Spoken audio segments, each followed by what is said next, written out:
Fala galera do canal, me chamo Julien e no vídeo de hoje eu resolvi trazer a repercussão internacional após o veto dos Estados Unidos contra a resolução que o Brasil apresentou na ONU. Mas já deixe seu like e inscreva-se no nosso canal para ajudar na divulgação e valeu! While insisting they were working to get aid into Gaza, those against? The United States, standing alone, blocked the Security Council from passing a resolution that would do just that. The U.S. ambassador insisted that the draft was incomplete. The United States is disappointed this resolution made no mention of Israel's rights of self-defense.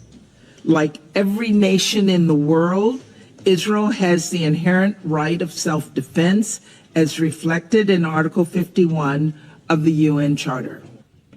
The resolution did condemn Hamas's October 7th attack and the taking of civilian hostages, as well as demanding pauses in the fighting for aid deliveries.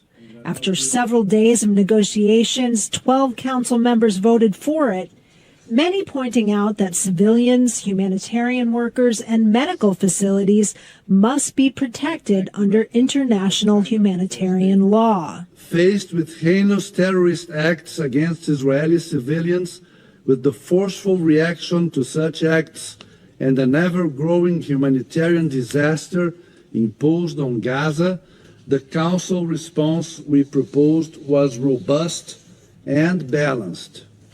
UN officials echoed the Secretary General's call for an immediate ceasefire, while warning violence could spread throughout the region.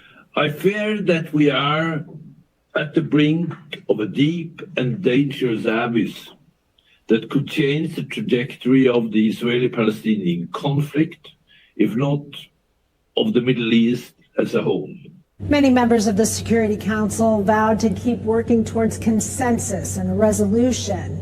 But Russia, taking a page from the West's playbook, suggested they bring the issue to the General Assembly instead for a vote, where no country has veto power.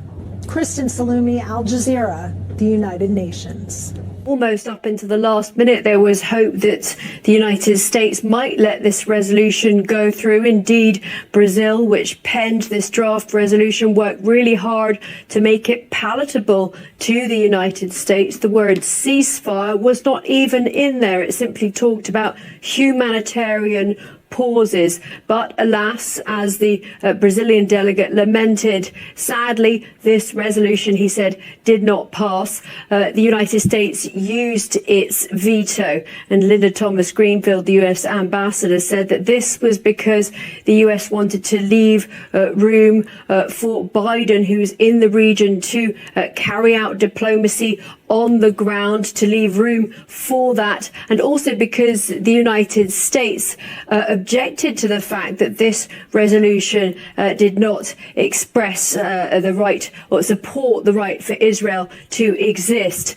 The Russian delegate really slammed the United States veto, saying that this was hypocrisy and double standards. China's ambassador also described this as unbelievable, the fact that the US had decided to use its veto. Really, the United States has been a staunch defender of Israel in the Security Council, but this time, seeing it as the wording of this resolution had been so carefully written as to be acceptable to all sides, it was expected that it might pass. So really, this is seen by many here as a failure of the UN security to fulfill its mandate to ensure peace and security across the world.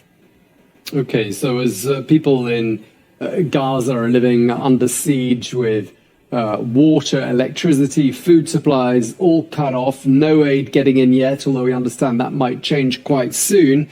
I mean, what happens next? Well, right after this vote, the Security Council held an emergency meeting on that explosion at the hospital in Gaza that took so many lives. So the Security Council will continue to debate. High-level envoys continues to shuttle diplomacy. And, of course, the UN agencies continue to do the really hard work there on the ground.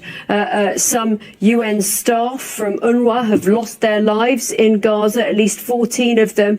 And they say that they have at least 500,000 Palestinian refugees sheltering with them, but they don't have what they need to help those people. There's no food, there's no water, there's no medical aid, and the fact that this resolution failed will make getting any help to them even harder. United Nations Security Council resolution that would have called for humanitarian pauses in the Gaza-Israel war for the humanitarian aid to flow. The vote on the resolution drafted by Brazil had been delayed twice as the United States, on its part, agreed on a deal with Egypt for an aid corridor. 12 members voted in favor of the draft text, while Russia and UK abstained from voting. On Wednesday, during the US President Joe Biden's visit, Israel agreed to allow aid into Gaza through Rafah crossing near Egypt. Washington says it is direct diplomacy that can save lives. Now, in addition, US was disappointed that the draft did not mention anything about Israel's right to self-defense. The United States is disappointed this resolution made no mention of Israel's rights of self-defense. Let's be clear. Hamas's own actions have brought this severe humanitarian crisis in Gaza. And Hamas has caused so much needless suffering, death, and destruction. Every member state should condemn Hamas's terrorism and cruelty, and every member state should call on Hamas to cease its endless barrage of rockets against Israel. This is not complicated. It's not controversial. This is the bare minimum. Now, speaking at the UN meet, the Palestinian envoy made an emotional appeal to stop the bloodshed in Gaza. Riyad Mansour slammed the UN for ailing to approve a resolution for humanitarian pause. A political disaster is underway. And yet, the Security Council of the United Nations is unable to say the only thing that truly matters. Stop the bloodshed. I repeat, stop the bloodshed. For those who think they can avert a humanitarian catastrophe and a regional spillover while Israel continues bombing and killing Palestinians, think again. The region is united in telling you it is not possible. Listen to them.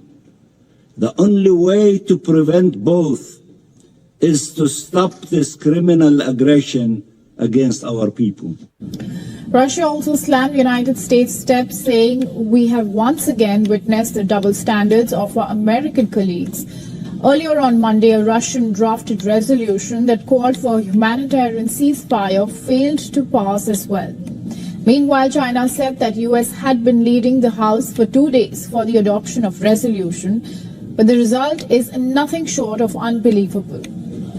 Now, in response to United States veto on the resolution, Turkey said, and I quote, United Nations Security Council, which has become even more ineffective, has once again not fulfilled its responsibility. The draft UN resolution also urged Israel, without naming it, to revoke its order for civilians and UN staff to move towards southern Gaza. Israel ordered some 1.1 million people in Gaza to move to the southern part last week as it prepares for a ground offensive after the deadliest Hamas attack on Israel in its 75 years of history. The resolution, while condemning all violence and hostilities against civilians, also called for the immediate and unconditional release of all hostages. Hamas is holding nearly 200 hostages at different locations in Gaza, and this includes Israelis and other foreign nationals. Então, o Brasil propôs uma resolução na ONU e que essa resolução passou por uma votação. Tiveram 15 votos, 12 foram a favor da resolução brasileira, 2 abstenções e apenas um voto contra, que foi dos Estados Unidos. Mas, como teve um voto contra de um membro permanente, essa resolução não foi aceita, mesmo sendo só um voto. Cara, na minha opinião, se tivesse algo de errado nessa resolução, algum outro país teria apoiado os Estados Unidos nesse voto contra. Ou seja, eu acho que deveria ter sido aceita, até porque se tratava mais sobre ajuda humanitária em si do que sobre um cessar-fogo. Mas minha opinião é essa. Deixe seu like, inscreva no nosso canal, comente aqui o que você achou sobre tudo isso e valeu!